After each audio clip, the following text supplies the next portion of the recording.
shicibka ku nool Soomaaliyeed degmada Balad Xaawana waxaan u soo jeedinaynaa hambalyo iyo bogaadin intaa kadib waxaan rabaa erey inaan idhaahdo ereygu waxa weeye Kenya iyo Soomaaliya xuduud beriga ka dhaxaysay oo la isku haystay waxayna ahayd dowladda Soomaaliyeed taarinta dalbaysay oo ah shicibka Soomaaliyeed iyo deegaanka Soomaaliyeed ay ku nool yihiin dowladda Soomaaliyeed baa sheeganaysa waxaan ka xunahay 2009 waxaa la sameeyey oo dhaqaaqay ay dowladda ajnabiina la kulahaayeen in badda Soomaaliya la geliyo su'aal oo ah Soomaaliya iyo Kenya inay bad isku haystaan 2009 heshiis baa la saxeexay labada dowladood dhexmaray oo ah waxaan heshiis memorandum of understanding ka baarlamaankii ku meel gaarka ahaa ee Soomaaliya mahadiha ka gaadhay way diideen oo arrintaa way buriyeen ujeedada marka hadda socota waxa weeye dad cabirkeed xuduudda labada dal ee dhulka ayaa si perpendicular loo cabiraa kolka arrintaasi timid Kenya waxay ku yeelanaysaa ma jirto oo bad ay sheeganaysaa oo ay Soomaaliya ka qaadaysaa ma jirto waxaad ogtihiin in maxkamadda Hague hadda ay taalo dacwadii Soomaaliya iyo Kenya ay isku haysteen badda arrinta hadda uu senatorku inoo sharaxayo macnuhu waxa weeye Kenya xuduudda hadda sida u taala haddii la yidhaaho badii la cabiro si perpendicular u dhacdo waxay ku helaysaa ma jirto way diidan tahay waxay leedahay heshiiskii way weli rabtaa oo xuduudan beriga ay sidaa u soo qaloocinayso siduu inoo sheegay meel badda si perpendicular ay ugu dhacdo wax ku helaysaa iyo raadinaysaa taasina ma aha mid aynu aqbali karno oo aynu qaadan karno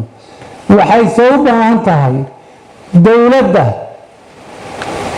ama dowlad goboleed ha noqoto ama dowladda dhaxaan noqoto iyo shicibka Soomaaliyeed sida degmada shicibka Balad Xaawo ay isu taageen in la isu taago oo arrinta aan la ogolaan in la leexiyo oo laga raadinayo meel ay kolkaasi Kenya xuduudeedu si toosa badda la cabirayo ay uga dhacdo waxaan rabaa inaan maanta idin sheego hal shay 1980 waxaa safir inooga ahaa dowladda Scandinavian-ka dowladda Sweden Abdullaahi Ciise Maxamed wuxuu la soo heshiiyey shirkad Norwegian oo badda kolka la baarayo waxa weeye adduunka way ugu sidataa sida la inoo sheegay shirkad buu la soo heshiiyey shirkaddu way timid Soomaaliya laba survey bay samaysay waa Ras Kamboni ilaa Baraawe ilaa Hobyo labadaa kolkay samaysay waxay ku noqotay dalkoodii joornaal ay leeyihiin ayay ku soo saareen waxay ku arkeen halkaas waxay sheegeen laba ceel oo baaxadda shidaal ay ku jirtaa ay ka weyn yihiin Norwegian oo dhan waxa ku jira ayay sheegtay markii arrintaas sheegtay waxay noqotay 7 shirkadood waa 3 Maraykana 2 Faransiisa mid Ingiriisa iyo mid Talyaaniya waa 3 shirkadood ee Maraykanka waa Chevron Conoco iyo Ameco labada Faransiiskuna waa Total iyo Elvis Britishka Shell iyo Ajab oo Talyaaniya dacway keeneen ilaahay ha naxariisto nin la oran jiray Maxamed Cumar Asad oo agaasimaha guud ee wasaaradda macdanta iyo biyaha ayaa warbixintaana siiyey kolka madaxweynihii bay u tageen nimankii oo dacwaha waa loo yeeray agaasimihii guud iyo wasiirkii nimankani kolka intaa sheegeen waxay yidhaahdeen yacni shirkadani maba soo geli karto dalka soomaaliya toddobadaasaa ku haysataa concession ma soo geli kara laba arrimood ayaa meesha kolka wasaaradda dowladda soomaaliya ay ka jeedisay warberri mooye bad weligiinba maydaan baarin waa su-aal waa talabaade intii aadba 60 sano oo aad baaris ku wadeen beriga soomaaliya weligiinna maydaan odhan meeshaa waxaa ku jira wax ma idaan sheegin hadda shirkadani waa bad waxay yidhaahdeen 89 sarveygii baan dhammaystiraynaa 90 waa soo saar anigu cabdi xaashi ahaan waxaan qabaa burburka iyo duminta soomaaliya arrintaa inay ka dambaysay ay daba socoto lees kadib waaban burburni kolka arrintaa hadda shirkadda Norway arintay samaysay ee baddaasi ayaa arintani hadda ay daba socotaa marka waxaan leeyahay dawladdu iyo baarlamaanka labadiisa aqal oo gudiyada u xil saaran yani arrimahaas iyo xukuumaddu inay u sameeyaan guddi arrinta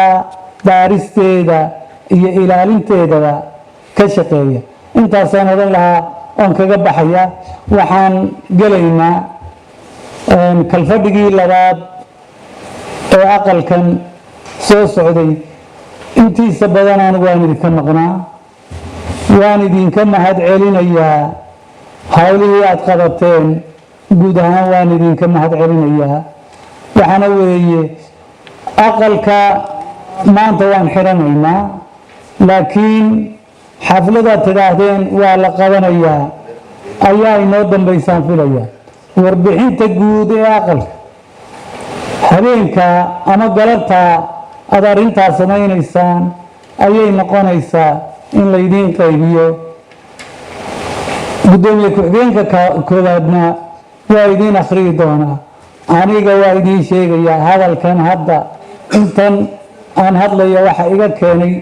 dareenuune hadal badan aniga 3 bilood dhakhtarkii wuxuu iga mamnuucay 3 bilood inaan hadal badan sameeyo intuu iga mamnuucay laakiin arrintan haddaan maanta idinkala hadlay waa arrin aan dareenkeeda si xoog leh u qabo oo ay tahay dalkeenna badiyo berri iyo hawada sidaynu u difaacan lahayn soomaali oo mid ah sidaynu u difaacan lahayn ayaa ereyga keenay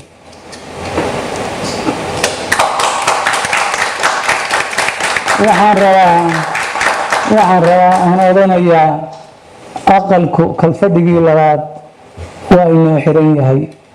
intaasaan kaga harayaa aad iyo aad